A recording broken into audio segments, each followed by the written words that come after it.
Welcome to RSSDI 2018 Ahmedabad. I am Dr. Shao Ingole and you are watching me live on therightdoctors.com.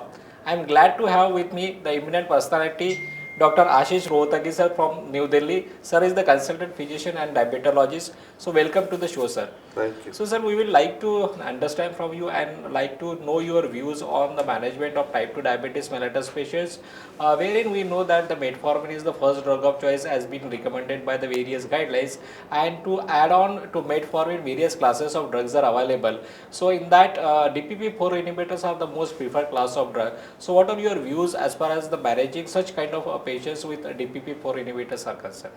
See, metformin being the first line therapy, most of the time we initiate with lifestyle modification, we add on metformin, but a lot of these patients, almost 70 to 80% patients after a few weeks of use of metformin or 6 months to 1 year use, we had to have another drug to the armory of to control the diabetes. And SGLT2 being and DPP-4 inhibitor are the two important drugs which we can add. The cost factors and the other parameters, DPP-4 inhibitor is a very safe drug to be added to as a second line drug for control of diabetes. And it is very effective also in patients, especially with very high HB1AC. We see that there is a reduction to almost 1 to 1.2 of HB1AC without the major side effects of hypoglycemia or weight gain, which are the most important factors with these drugs. Right, sir. And the recent introduction of tenaligliptin has also changed the scenario with vis-a-vis the older DPP-4 inhibitors which we were using for the last few years. This is a much cheaper drug available to us, and we can use it in more and more a number of our patients. And at least now I would say that in India almost every patient can afford a DPP-4 inhibitor when you are using a tenaligliptin as a drug. Yes, sir. So, sir, as you rightly said, teneligliptin is now the most preferred option as far as the DPP-4 inhibitors are concerned, considering the good glycemic control and the cost part. And recently, in a Korean study, it has been also been found that teneligliptin has been equivalent to sitagliptin as far as the glycemic control is concerned, as well as the safety is concerned. And recent Indian study has also shown the similar kind of results as far as the safety and efficacies are concerned. So, do you think that teneligliptin can be a very cost-effective option as far as the DPP-4 inhibitors are concerned, wherein people are using sitagliptin over a long period? It is definitely, as you said, that most of the studies which have come over in the last 2 years have suggested that it's a very effective and efficacious drug, and it has got a similar sort of a side effect profile as other DPP-4 inhibitors which were very costly.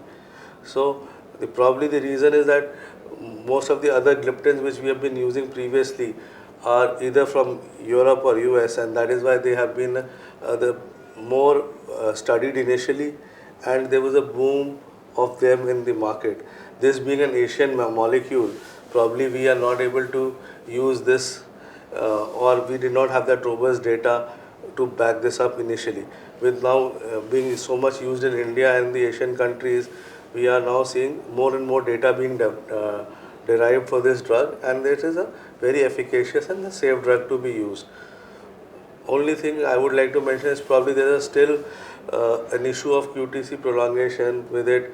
Though in clinical practice, I have not seen too much of any risk factors. We should be careful in using in a cardiac patient. Otherwise, it's a very safe drug and a very efficacious drug in most of our patients. Right, sir. So, sir, as you rightly said that DPP-4 inhibitors may be associated with some prolongation of the QTC interval. Now, if you talk about the amongst the DPP-4 inhibitors, if you talk about the teneligliptin, the QTC prolongation has been shown with a very high dose of teneligliptin, which we do not use in clinical practice. Maybe more than 20 or 40 milligram we do not use, and QTC prolongation has been found with 160 milligram of teneligliptin. So, do you think that the cardiovascular safety of teneligliptin is Yes, as I said, in established. clinical practice, we have not seen these side effects most of the time, because we are mostly using it in either in 20 milligram and rarely in 40 milligram. We have never used the drugs in more than 40 milligram doses. So probably the idea of QTC prolongation and too much importance is being given to this thing, whether it's to the importance of the cost and the efficacy and the other important low side effect profile of the drug. So probably this is the molecule which is going to be staying for a few years in India, and this, you can use it in more and more number of patients. Right, sir. So thank you so much, sir, for such a wonderful information as far as the place of DPP-4 inhibitors in management of T2DM is concerned, clearly highlighting the specific role of DPP-4 inhibitors, in particular teneligliptin, because of its better safety, efficacy, and that too cost as far as the Indian T2DM patients are concerned. So thank you so much, sir. Thank you.